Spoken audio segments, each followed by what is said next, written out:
ये हम यहाँ पे अल्हम्दुलिल्लाह आज जो है वो ऑस्ट्रिया में आए हैं। ज़ाल्ज़बुर्ग इसका शहर है और यहाँ पे आप देखिए ई कियोस्क, यानी कि ये जो दुकान है ये इलेक्ट्रॉनिक है और यहाँ से 24 आवर्स जो है ना ये खुली हुई है और यहाँ से आपको जो चाहिए ड्रिंक्स वगैरह आप ले सकते हैं।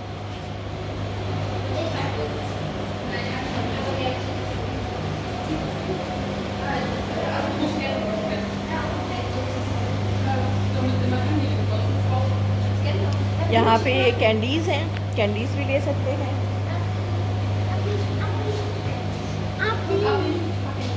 ये चिप्स वगैरह हैं, जो भी आपके जो छोटी मोटी चीज़ें जो आपकी को चाहिए होती हैं इंसान की ज़रूरत की, वो यहाँ पे जो है ना 24 आवर्स ये आप ले सकते हैं।